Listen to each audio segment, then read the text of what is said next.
Hi, David Taylor, Mr Pelargonium here, back with another video for the Pelargonium and Geranium Society. Welcome back to the channel. Today it's really just an update day. I'm just going to sort of show you what the sort of things that I have been up to. I'm filming this on the 18th of November, so we're getting towards the very dark days now of winter. The next couple of months is when it really gets dark days. And we've got to continue to monitor our plants, particularly in a sort of dampish greenhouse such as mine. So let's have a look and see how we do it.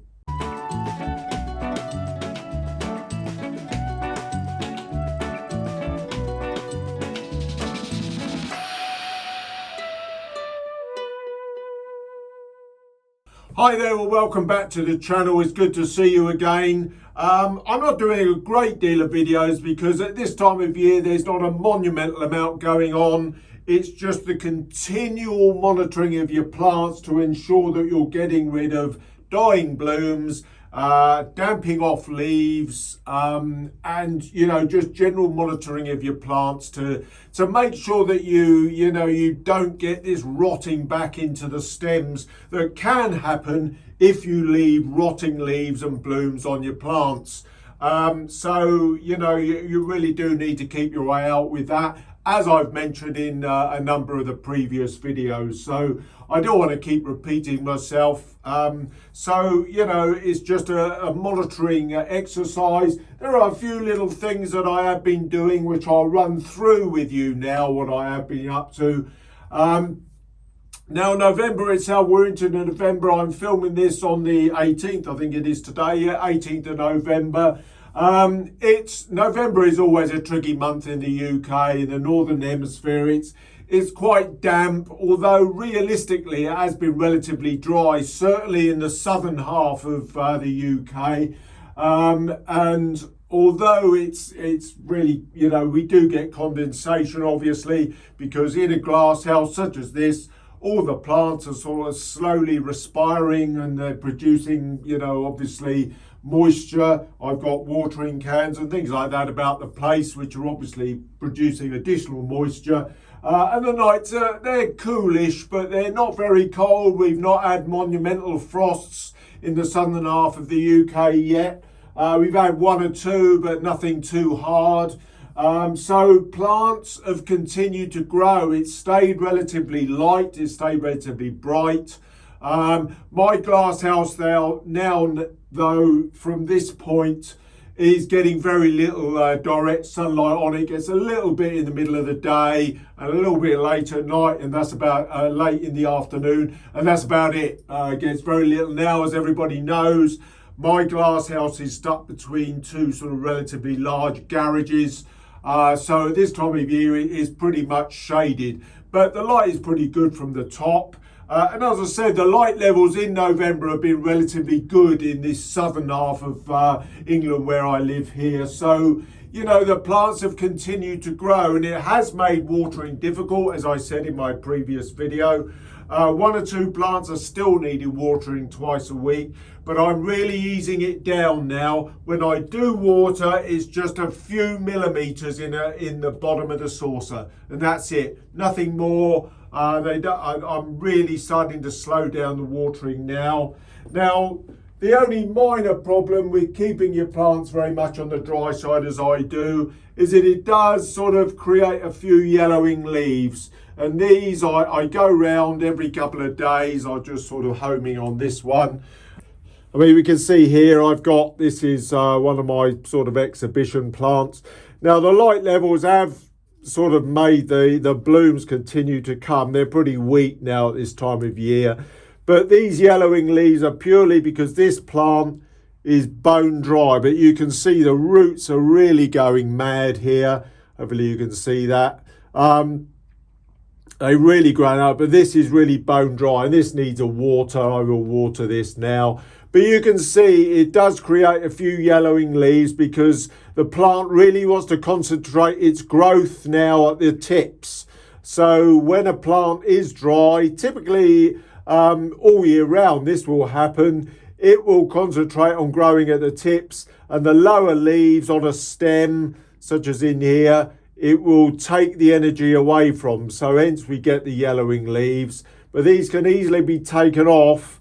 And although they are slowly rotting, because this plant is very dry, there's no fear of, having any problems at all with sort of main sort of rot back. If it's very damp in the compost, you would be getting rot back and all sorts. So that's the reason I keep my plants very much on the dry side. And this one is like that.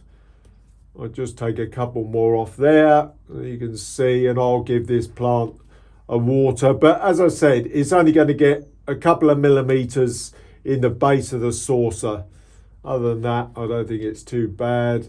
We've got a couple of rotting leaves in there, which I'll just nip back.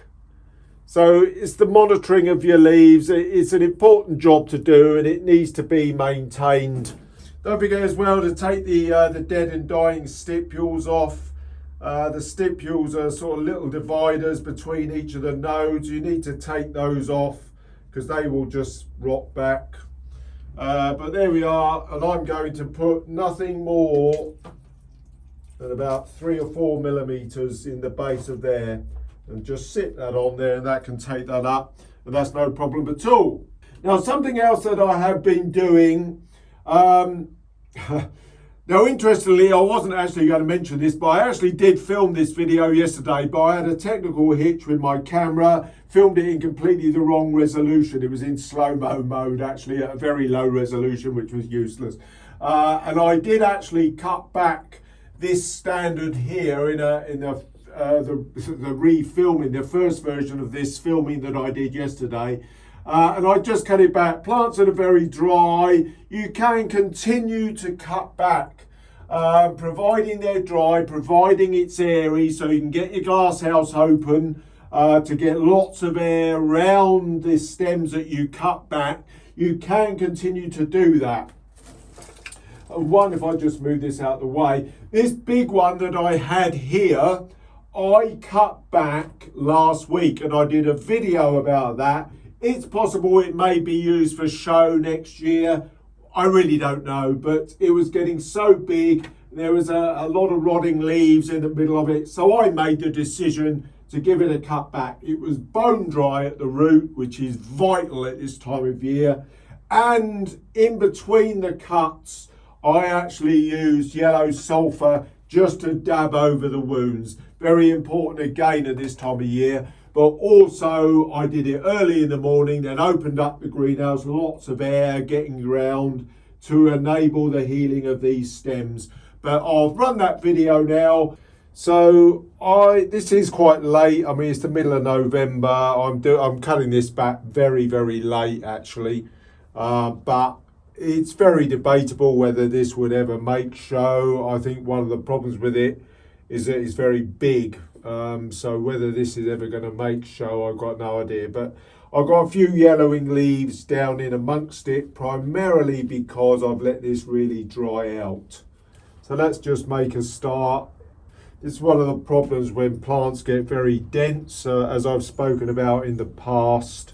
You need to ensure that you're completely stripping out leaves. I mean, I'm constantly doing this with all the plants this autumn. Anything yellowing, get rid of, because it'll never recover back. Now the key thing, of course, is that this plant is very dry. Couldn't do this otherwise. You can run into all kinds of problems.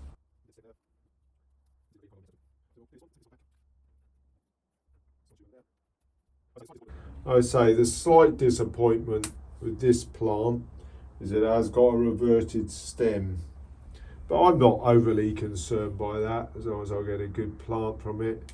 I'm doing this early morning on a day that's very clear and bright, so that I can get the windows open, get plenty of ventilation in here after I've done this.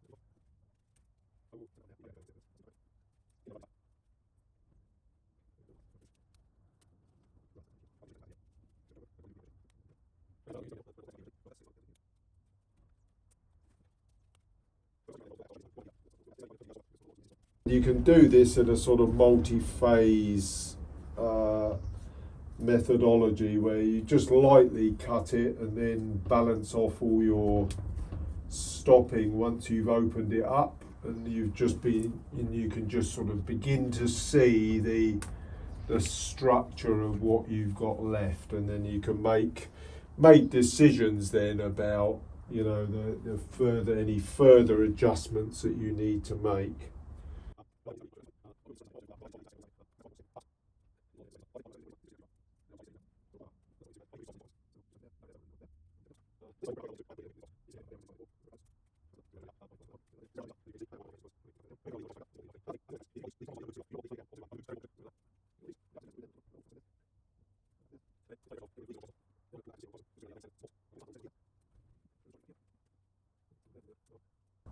Now the other thing, as is always the case, is if you've got leaves dropping onto one of these open wounds, strip it off.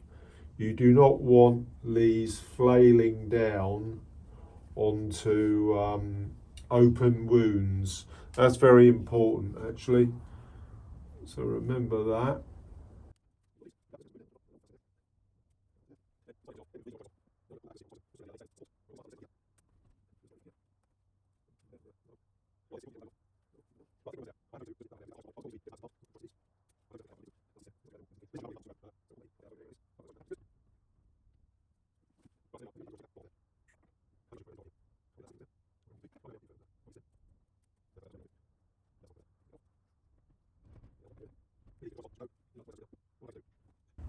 Now in here, you may be able to see it, hopefully you can. I'm just going to clean my knife, and this is a bloom stem that's just rotted down, but thankfully it's very much on the surface, and I'm just going to cut that off. It's just got onto the stem, so it just shows you how bad it can be, and that's as clean as a whistle there. I've gone down, but I haven't had to go down even that deep. I will probably take it down just a smidge more, but it's very clean underneath. Yeah, that's as clean as a whistle now. And what I will immediately do now with that is just put some sulphur on it, which will keep it nice and clean. I've got some there. I've just dusted a little bit of sulphur onto there. I'll go around and dust it around with sulphur anyway, which you can do. So what I'm just going to quickly do now, I will go round and literally just take all the stipules off. So I'll quickly do that, and I'll fast this through.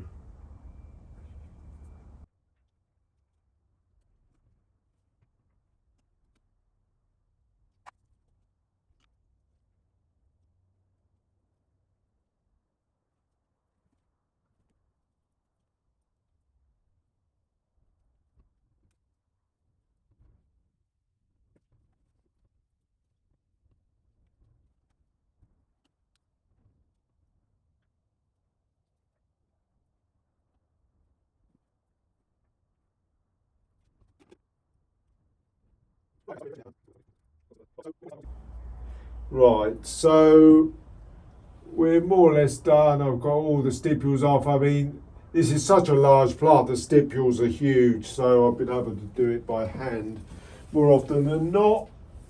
You would have to get tweezers on getting the stipules off, but because it's such a big plant, there's actually no need for that. Right, now the next thing I'm going to do, is just go around and do a dusting of sulphur and just go around and dust anywhere where I think there might be a little need to do it, certainly over some of the wounds.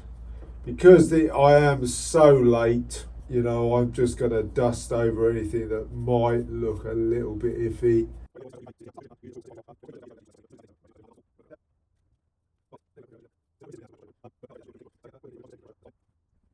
Well, so there you are. We can see what I've done a sort of good clean up, better positioning. So what I'm going to do now, I'm going to actually pull these two stems up and tie them in. Right, so we've got a bit of string.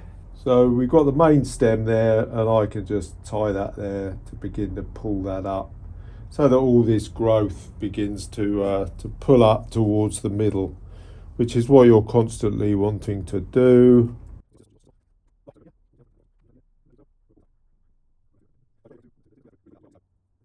Pull that just nicely up now so that that can begin to center. I need to do the same thing with this one as well, just to pull that in.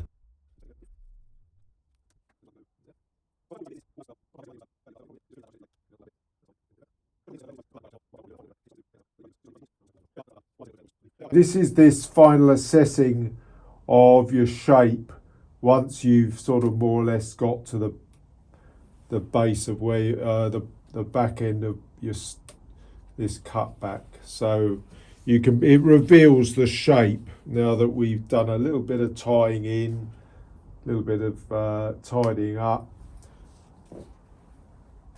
and there we are. That sort of pulled that back round, and that is a much more bulbous head now. You can see. I know we've got a lot of plants behind it, etc. See, and there we are. That's perfectly rounded. It's perfectly cleaned up. Give it a bit of a sulphur dust, and that's fine. I mean, that'll grow hopefully quite strongly now. I'm going to take that leaf off. There's a nice joint underneath there, beginning to break through. Plenty of ventilation now. That'll get through the winter without any problem. But this really is very much a story of cleaning up a plant that you've maybe missed with your sort of early autumn cutback. It's got very damp. It's got overgrown. One or two little bits of rot just begun to creep into the stem, which you can cut off as we've just indicated. Get rid of all the stipules, really open it up like this, and that'll be fine now to get through the winter. Keep it very dry. That won't get a water now for probably 2 or 3 weeks. But the leaves are really quite firm. That really indicates that the plant is growing quite strongly. Right, now something else which I have mentioned before with standards. Now a lot of my standards are throwing a lot of base shoots now at this time of year. It's because obviously they're slowing up the growth, but at the base you've got a lot of root now beginning to really develop out. I'll just sort of home in and show you the sort of thing that's going on. Now what you get at this time of year, you can get a lot of shoots, base shoots growing up from standards. This is primarily because obviously the growth has slowed up a bit at the top, which you would expect at this time of year. But you've got lots of really active root growth going on because they're a little bit embedded in, so they may be a little bit warmer than the outside temperature or the external temperature, not the outside temperature, but the external temperature. So you're getting a lot of root shoots growing. Now these shoots are fine. You do need to be careful that they're not leaf gall shoots where they've got soil bacteria. They've intermingled with the soil bacteria. These are proper little shoots and you will often see them growing, but these should be taken out because you want the energy of the growth to be going into the main stem, obviously. Now in this case, you can often just prise them away. They may have a little bit of root to them. This one hasn't, so it's obviously quite near the top. But you could actually just plop that in a pot and it probably almost certainly would root quite quickly. But this is just one.